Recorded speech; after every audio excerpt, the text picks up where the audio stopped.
a French painter. He made a painting exactly of what you're seeing when you see the church. But the modern view. And on the right, still the dancing houses. You have to look at.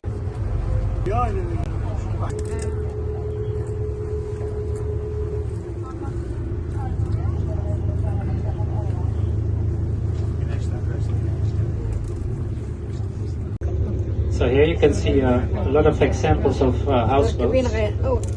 Because even the square one here, it's floating. You would almost. That's 45 feet into the ground. But if these piles were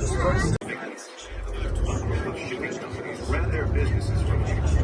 This 19th century building is considered to be an example of the Amsterdam school style of architecture. The front of the building is impressive.